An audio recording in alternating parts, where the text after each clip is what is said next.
Do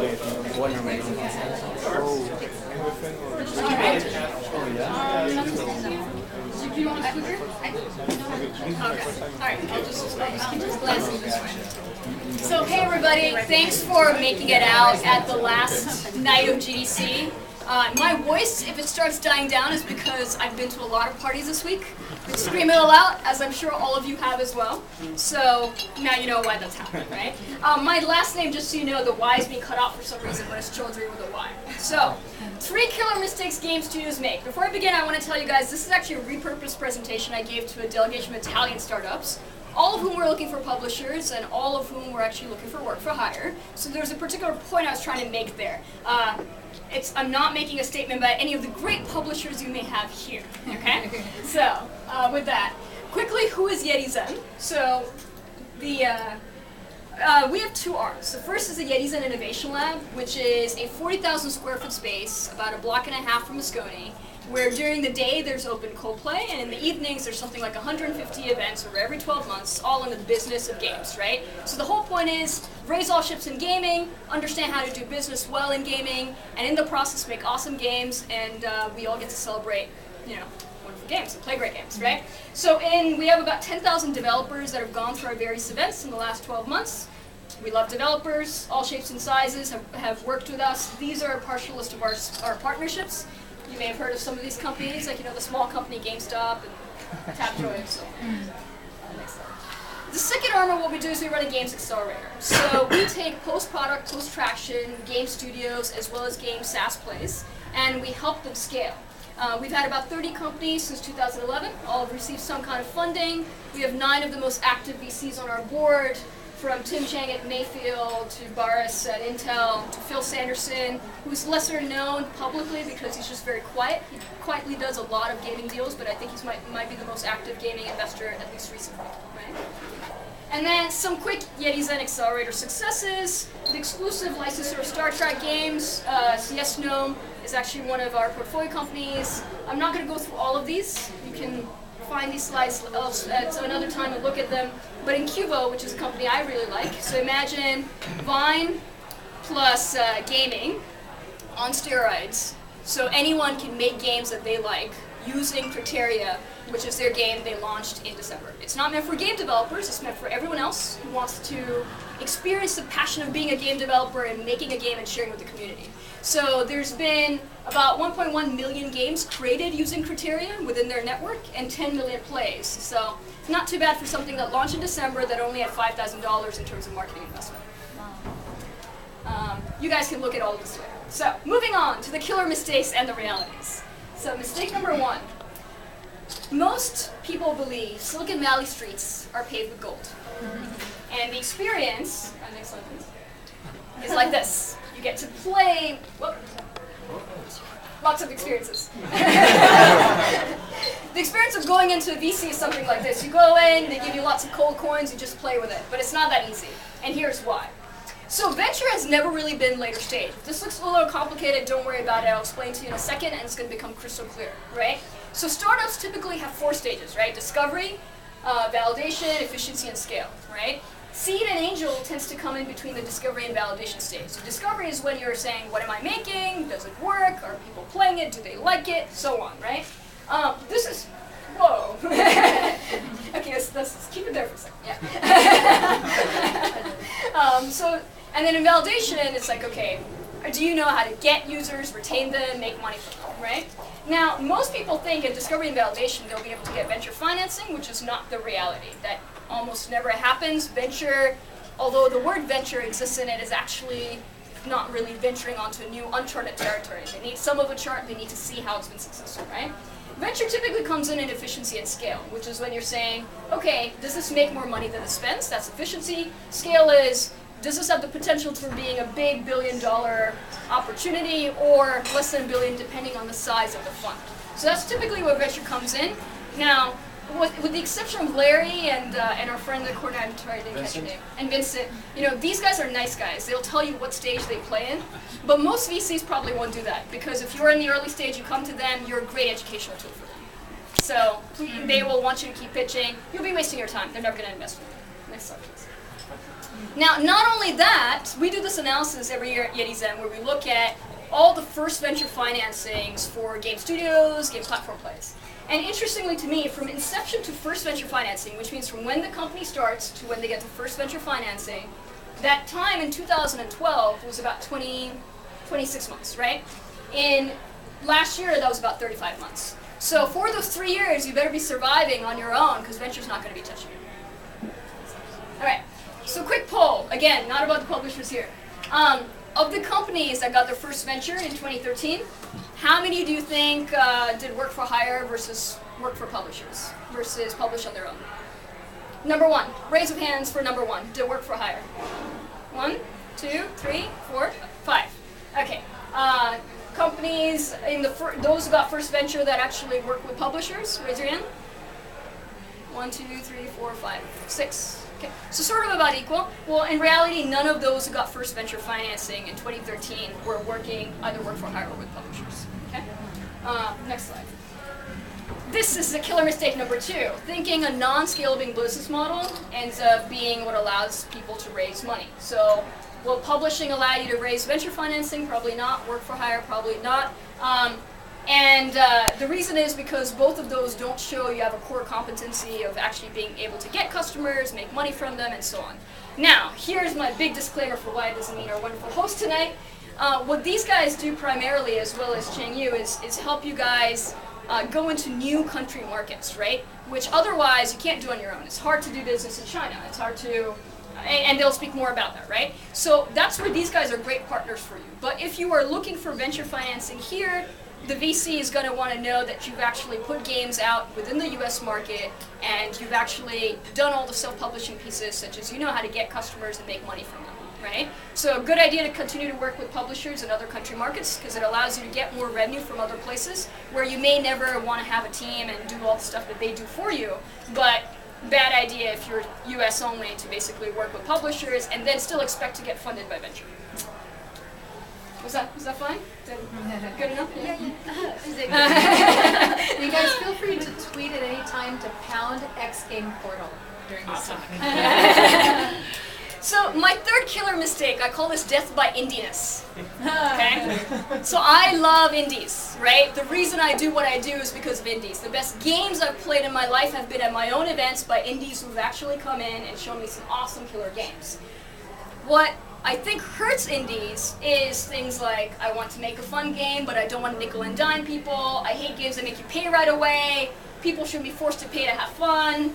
I'm never going to make a game like that. Marketing is hard and expensive. I'm going to focus on making great games and let a publisher handle that. And so what ends up happening is, that comment there is about the artist, but it ends up happening to a lot of indies, unfortunately. You end up having the sign is saying, I'm starving, it will work for food. You sometimes get a talent acquisition, or at other times you end up doing consulting work for all kinds of things, draw for food, or whatever else it is, right? So what is great about indies is how most of you guys who are indies will experiment with anything. Go where no game company has gone before. That's what gives you the opportunity and the potential to be as innovative as you are. But by not thinking about the monetization piece and leaving it for someone else, especially in this market, where I heard some stat about 2,000 games launching a day on mobile, that's a very competitive market to go in with no plan and just a prayer of how you're going to make money and be self-sustainable. So, to survive and thrive, takeaways, you must have a plan and a prayer, right?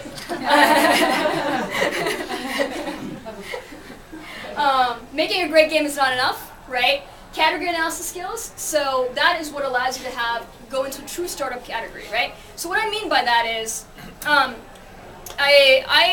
actually a quick story. Am I doing fine on time? Yeah.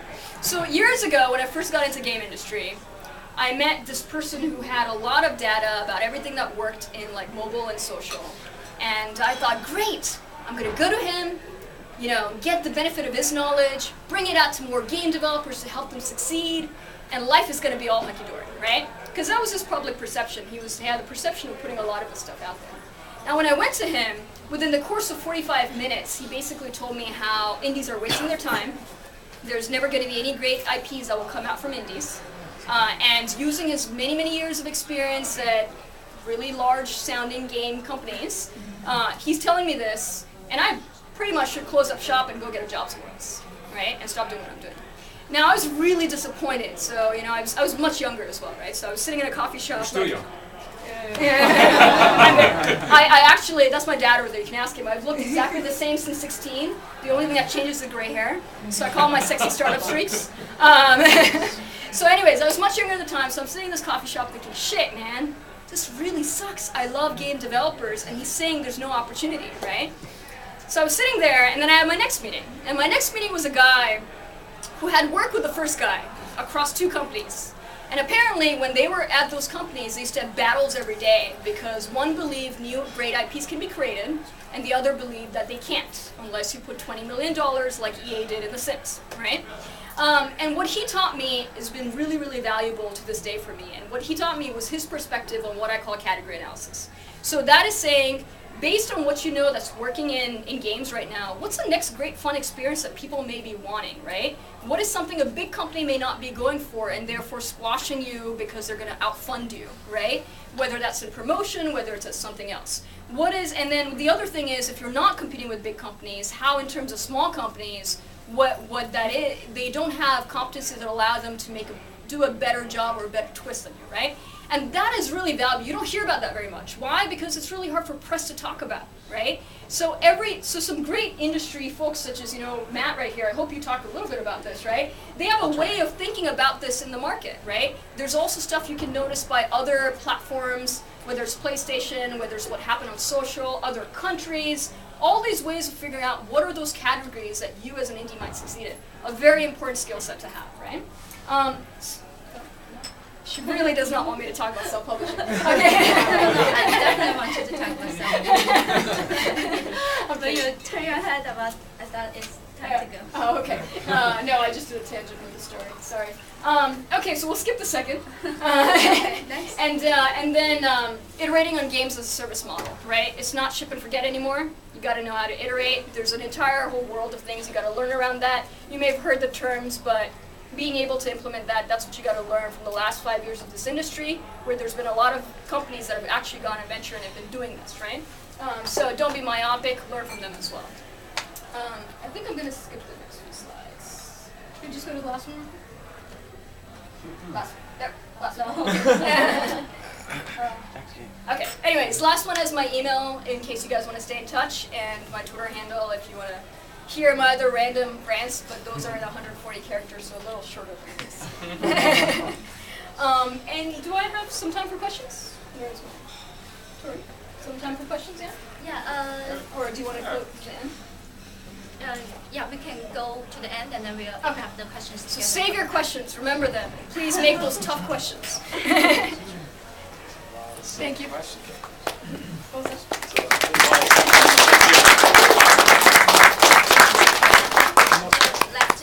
I'll go next. Yeah. So,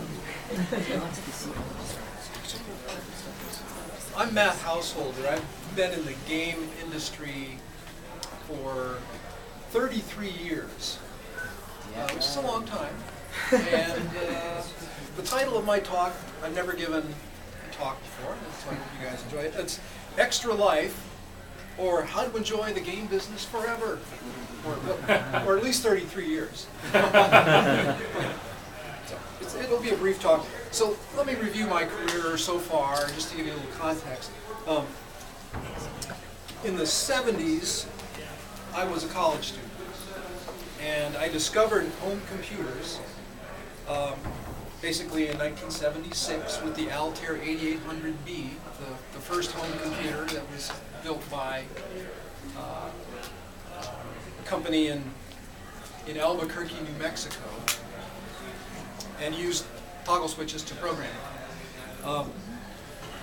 Shortly thereafter, I built a home computer from a kit in 1976 that I still have, and I collect electronic entertainment. That was a Poly 88 home computer, an S100 bus. And then I went to engineering school, because I thought there was no future in home computers, they were too hard to use. I was wrong about that. But engineering education turned out well because I became a fan of coin-operated video games, like like asteroids and space invaders. So I wanted to become a coin-op video game programmer designer. So I did that. I went to Chicago. I began working for a company called Gottlieb that did games, pinballs, as well as home computer, as well as video games. So I did my first game in 1983. It was Krull, based on the movie Krull, that some of you may have seen or may be relatively famous as a bad movie.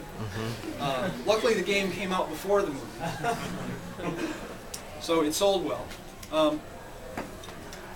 And then I'll hit some of the other high spots. So then I moved out to California. I worked for Atari for a while. Then I went to Epyx, E-P-Y-X, a company that's out of business. And I stopped programming at that point. I became a producer, designer. And the most famous game I worked on during that period in the late 80s was California Games. Some of you may have heard of. Yeah. So I created that along with my wife, Candy, standing back there. I remember the day we walked down the street. She said to me, "Hey Matt, you should do a game with skateboarding in it." And I'm like, "Oh my God, you're right." And it should have surfing, and frisbee, and hacky sack, and by the time we'd finished walking like 2 blocks, the whole idea was there. Awesome. So that was my first hit game property. And I've been in the game business since 81 to 87, so 6 years later. Epyx had some problems, and then I went into, there was kind of a fallow period there where I worked in 16-bit consoles and 8-bit handheld games in a number of different capacities. But in the meantime, I met some people who were starting a game company. They were 2 guys, 2 brothers, and they had some ideas and I gave them advice. They turned out to be two of the 3 creators of Diablo years later. I helped them find their sound guy, Matt Ullman, who did the music in Diablo, because he called me out of the blue one day, and I answered my telephone. And most people would hang up on people who call out of the blue and have no experience as either a music programmer or any computer experience doing sound effects production, but I kind of liked him and I thought he sounded smart, and I hooked him up with Max and Eric Schaefer, the 2 brothers I mentioned earlier, and eventually he pestered them long enough that they finally hired him. And he didn't, yeah. Ultimately, late '96, I went to work for Blizzard North as they finished Diablo 1, and then I was awarded the task of building Blizzard North from a small company into a company large enough to do Diablo 2. I basically ran recruiting for them as well as managed the sound department and managed the localization process. This was Blizzard's first game. It was going to ship in more than 1 language at once.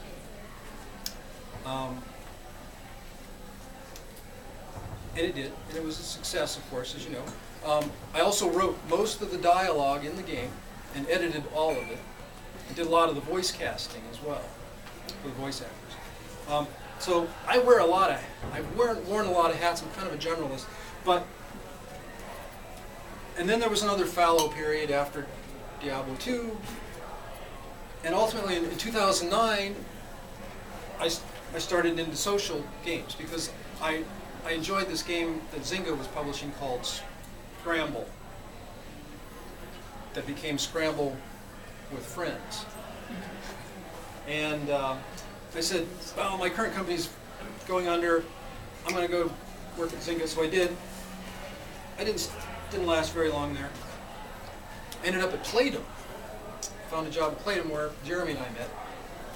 And I produced monetization content mechanisms for the Facebook games they were operating, like Mobsters, Mobsters 2, Sorority Life, and a bunch of other titles that didn't make as much money. But in my final year there, before I left last fall, I was a co-creator and lead designer on a brand new game called Kitchen Scramble that is in the top 20 grossing titles on Facebook. It's a time management game where you make food in a food truck. The food truck was my idea, and I built the game system that controls the random process of making the game infinitely replayable.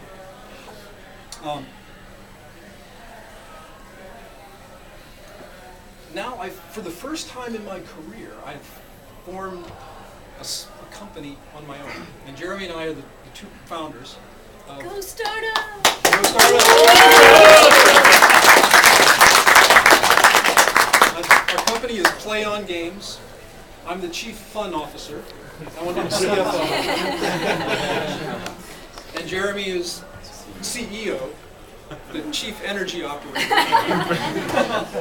So yeah, you get to choose your own titles when you start your own company. So that's a big plus. My official title is Sultan of the Yetis. Yeah. Just said CEO for you guys, in case you didn't know.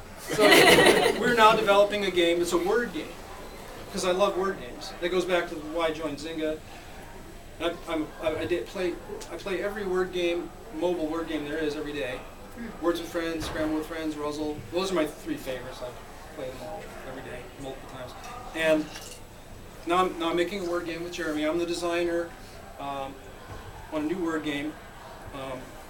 Let me advance to my final slide for myself, which is, okay, what is my secret recipe for, being happy in the game business for a long time? For 3 years. 33 years.